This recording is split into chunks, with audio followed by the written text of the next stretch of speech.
নমস্কার বন্ধুরা, রাঘব চাড্ডার জন্ম 11ই নভেম্বর 1988 সালে দিল্লিতে। একটি মধ্যবিত্ত পাঞ্জাবি পরিবারে বড় হওয়া রাঘব ছোটবেলা থেকেই পড়াশোনায় মনোযোগী ছিলেন। তার পরিবার সবসময় শিক্ষাকে গুরুত্ব দিয়েছে এবং তাকে সৎ ও পরিশ্রমী হতে শেখায়। তার বাবা ছিলেন একজন ব্যবসায়ী এবং মা গৃহিণী। পরিবারের এই ব্যালেন্সড পরিবেশ তার ব্যক্তিত্ব গঠনে গুরুত্বপূর্ণ ভূমিকা রাখে। শিক্ষা জীবন: রাঘব দিল্লি বিশ্ববিদ্যালয় থেকে বিকম সম্পন্ন করেন। এরপর তিনি চার্টার্ড অ্যাকাউন্টেন্সি করেন, যা ভারতে অত্যন্ত কঠিন একটি কোর্স হিসেবে পরিচিত। তিনি শুধু ভারতেই থেমে থাকেননি, লন্ডন স্কুল অফ ইকোনমিক্স থেকেও এক্সিকিউটিভ প্রোগ্রাম সম্পন্ন করেন। এই আন্তর্জাতিক অভিজ্ঞতা তার চিন্তাভাবনাকে আরও বিস্তৃত করে। কর্পোরেট ক্যারিয়ার: রাজনীতিতে আসার আগে রাঘব একজন সফল চার্টার্ড অ্যাকাউন্ট্যান্ট হিসেবে কাজ করেন। তিনি বিভিন্ন মাল্টি ন্যাশনাল কোম্পানির সঙ্গে যুক্ত ছিলেন এবং ফাইন্যান্স ও অডিটিংয়ে অভিজ্ঞতা অর্জন করেন। এই সময়ে তিনি বুঝতে শুরু করেন দেশের সিস্টেম পরিবর্তন না করলে উন্নতি সম্ভব নয়। রাজনীতিতে প্রবেশ: 2011 সালে অরবিন্দ কেজরিওয়ালের নেতৃত্বে শুরু হওয়া অ্যান্টি করাপশন আন্দোলনে তিনি যুক্ত হন। সেখান থেকেই তার রাজনৈতিক যাত্রা শুরু। তিনি আম আদমি পার্টির একজন গুরুত্বপূর্ণ সদস্য হয়ে ওঠেন এবং খুব দ্রুত দলের ভরসাযোগ্য মুখে পরিণত হন। দ্রুত উত্থান: রাঘব চাড্ডা খুব অল্প সময়ের মধ্যেই দলের মুখপাত্র হন। তার স্পষ্ট বক্তব্য এবং তথ্যভিত্তিক বিশ্লেষণ তাকে মিডিয়াতে জনপ্রিয় করে তোলে। তিনি দিল্লি জল বোর্ডের ভাইস চেয়ারম্যান হিসেবেও কাজ করেন এবং প্রশাসনিক দক্ষতা দেখান। রাজনৈতিক সাফল্য, নির্বাচন ও বিতর্ক: প্রথম বড় নির্বাচন দিল্লি বিধানসভা।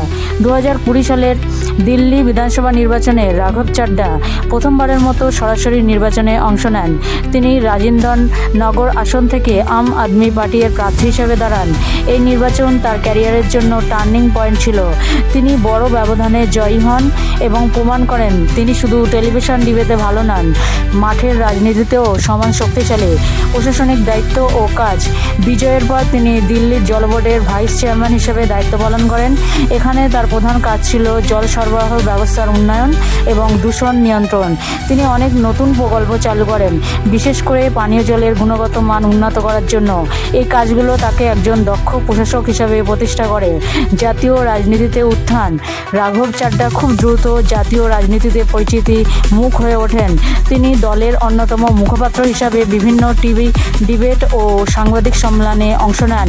তার আত্মবিশ্বাসী বক্তব্য, তথ্যভিত্তিক যুক্তি এবং শান্ত স্বভাব তাকে অন্যদের থেকে আলাদা করে তোলে। পাঞ্জাব নির্বাচন ও বড় সাফল্য: 2022 সালের পাঞ্জাব বিধানসভা নির্বাচনে রাঘব চাড্ডার ভূমিকা ছিল অত্যন্ত গুরুত্বপূর্ণ। তিনি দলের স্ট্র্যাটেজি তৈরি করেন এবং প্রচারে গুরুত্বপূর্ণ ভূমিকা রাখেন। এই নির্বাচনে আম আদমি পার্টি ঐতিহাসিক জয় পান এবং ভগবন্ত মান মুখ্যমন্ত্রী হন। এই সাফল্যের পিছনে রাঘবের অবদান ব্যাপকভাবে প্রশংসিত হয়। রাজ্যসভায় প্রবেশ: 2022 সালে রাঘব চাড্ডার রাজ্যসভায় নির্বাচিত হন। এটি তার রাজনৈতিক জীবনের আরেকটি বড় মাইলস্টোন। এখানে তিনি বিভিন্ন গুরুত্বপূর্ণ ইস্যুতে বক্তব্য রাখেন এবং জাতীয় পর্যায়ে নিজের অবস্থান আরও শক্ত করেন। বিতর্ক ও সমালোচনা: রাজনীতিতে সাফল্যের সঙ্গে সঙ্গে বিতর্কও এসেছে। রাঘব চাড্ডা বিভিন্ন সময়ে বিরোধীদের সমালোচনার মুখে পড়েছেন। কিছু ক্ষেত্রে তার বক্তব্য বা রাজনৈতিক সিদ্ধান্ত নিয়ে বিতর্ক সৃষ্টি হয়েছে, তবে তিনি সবসময় নিজেকে যুক্তি ও তথ্য দিয়ে রক্ষা করার চেষ্টা করেছেন। জনসমর্থন ও জনপ্রিয়তা: রাঘব চাড্ডা বিশেষ করে তরুণদের মধ্যে খুবই জনপ্রিয়। তার আধুনিক চিন্তাভাবনা এবং ক্লিন ইমেজ তাকে যুব সমাজের কাছে আকর্ষণীয় করে তুলেছে। সোশ্যাল মিডিয়াতে তার উপস্থিতি শক্তিশালী, যা তাকে নতুন প্রজন্মের সঙ্গে সংযুক্ত থাকতে সাহায্য করে। ব্যক্তিগত জীবন, সম্পর্ক ও ভবিষ্যৎ: ব্যক্তিগত জীবন: রাঘব চাড্ডা এর ব্যক্তিগত জীবন দীর্ঘদিন ধরেই আলোচনায় ছিল। 2023 সালে তিনি বলিউড অভিনেত্রী পরিণীতি চোপড়াকে বিয়ে করেন। তাদের সম্পর্ক শুরু থেকেই মিডিয়ার নজরে ছিল। একজন রাজনীতিবিদ ও একজন অভিনেত্রীর এই মিলন সাধারণ মানুষের কাছে খুবই আকর্ষণীয় হয়ে ওঠে। তাদের বিয়ের অনুষ্ঠান ছিল রাজকীয় এবং অত্যন্ত আলোচিত। জীবনধারা ও ব্যক্তিত্ব: রাঘব চাড্ডা সাধারণত একটি সিম্পল এবং ডিসিপ্লিন জীবনযাপন করেন। তার পোশাক পরিচ্ছদ, কথাবার্তা এবং কাজের ধরন সব কিছুতেই একটা প্রফেশনাল ও পরিমিত ভাব দেখা যায়। তিনি ফিটনেস, সময়ানুবর্তিতা এবং কাজের প্রতি নিষ্ঠাকে খুব গুরুত্ব দেন। এই বৈশিষ্ট্যগুলো তাকে একজন আধুনিক ও দায়িত্বশীল নেতা হিসেবে তুলে ধরে। সোশ্যাল মিডিয়া ও জনসংযোগ। বর্তমান যুগে সোশ্যাল মিডিয়া একটি গুরুত্বপূর্ণ প্ল্যাটফর্ম এবং রাঘব চাড্ডা এটাকে খুব দক্ষতার সঙ্গে ব্যবহার করেন। তিনি নিয়মিত তার কাজ, মতামত এবং রাজনৈতিক অবস্থান সোশ্যাল মিডিয়ার মাধ্যমে প্রকাশ করেন। এর ফলে সাধারণ মানুষের সঙ্গে তার সরাসরি যোগাযোগ বজায় থাকে। ভবিষ্যৎ পরিকল্পনা ও সম্ভাবনা। রাঘব চাড্ডাকে অনেকেই ভারতের ভবিষ্যতের বড় রাজনৈতিক মুখ হিসেবে দেখেন। তার শিক্ষা, অভিজ্ঞতা এবং জনপ্রিয়তা সব কিছু মিলিয়ে তিনি আগামী দিনে আরও বড় দায়িত্ব নিতে পারেন বলে ধারণা করা হয়। বিশেষ করে জাতীয় রাজনীতিতে তার ভূমিকা আরও গুরুত্বপূর্ণ হয়ে উঠতে পারে। শক্তি ও দুর্বলতার বিশ্লেষণ।